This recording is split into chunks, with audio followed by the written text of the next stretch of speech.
परमेश्वर के धन्य नाम को इस अनुग्रहित सुबह में एक बार फिर महिमा मिलने पाया। भजन संहिता अध्याय 34 और उसका पहला वाक्य, मैं हर समय यहोवा को धन्य कहा करूंगा, उसकी स्तुति निरंतर मेरे मुख से होती रहेगी। इस अनुग्रहित वचन को आधार मानते हुए हर समय यहोवा की स्तुति करें। यह विषय मनन करने के लिए परमेश्वर पर आश्रित हो। मेरे प्रियो, परमेश्वर की निरंतर स्तुति करना सबके लिए संभव नहीं है। एक साधारण व्यक्ति साधारण रीति से ही परमेश्वर की स्तुति कर सकता है। यह साधारण स्तुति क्या है? परमेश्वर ने जो हमें नौकरी दी, घर दिया, धन दौलत दिया, इस प्रकार के भौतिक आशीषों के बदले जब हम परमेश्वर की स्तुति करते हैं तो वो है साधारण स्तुति। परंतु हर समय परमेश्वर की स्तुति करना एक असाधारण ईश्वरीय स्वभाव और व्यक्तित्व वाले व्यक्ति के लिए ही संभव है।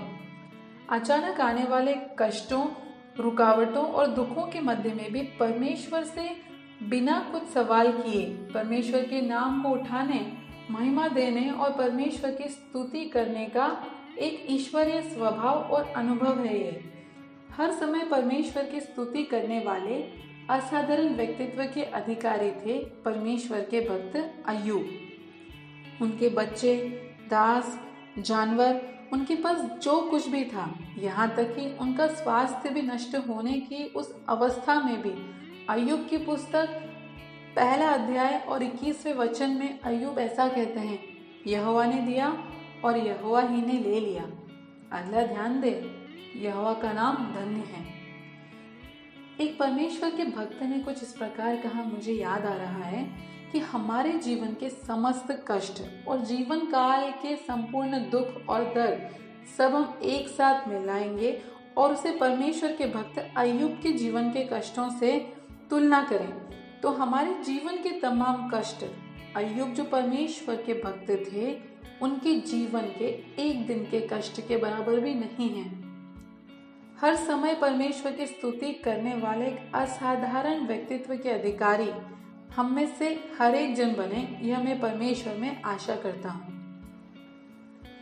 बड़े और गहरे समुद्र में रहने वाली एक मछली का नाम है मेडोसा।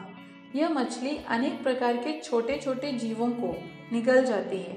उसी के साथ इसी समुद्र के गहराई में जाके एक प्रकार के गोंज को भी यह मछली निगल जाती है। इस मछली के आमाशय के पाचन प्रक्रिया के विरुद्ध यह गोंज एक कड़क कवच के अंदर आमाशय में सुरक्षित रहता है। कुछ समय के पश्चात यह गोंज आमाशय की मांसपेशियों को बहुत गंभीर रूप से खाता है और धीरे धीरे जिस मछली ने उसे निगला था उसी के मांस को खाता है और अंत में वह मछली नहीं रहती है।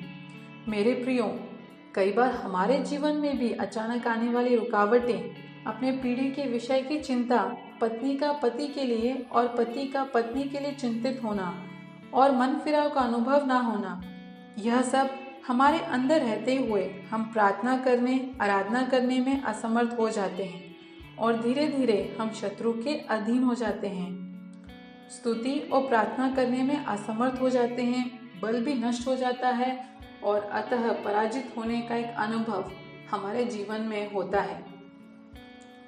जीवन के असमय आने वाले दुखों का, कष्टों का और असमय आने वाले पराजय का जब हमें सामना करना पड़ेगा तो एक दृढ़ निश्चय हम करें और एक फैसला लें, जैसे अय्यूब ने लिया कि मैं हर समय परमेश्वर की स्तुति करूंगा।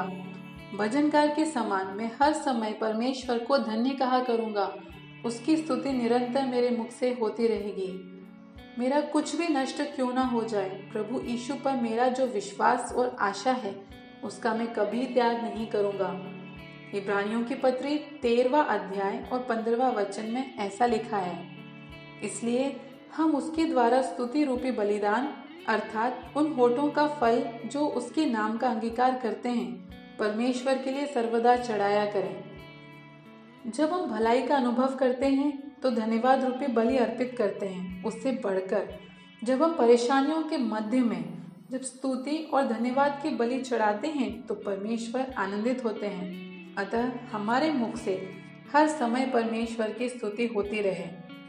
असाधारण व्यक्तित्व के अधिकारी होकर परमेश्वर की महिमा करते हुए आगे बढ़ने के लिए इस सुबह परमेश्वर हम में से हर एक व्यक्ति की सहायता करें। Have a blessed day.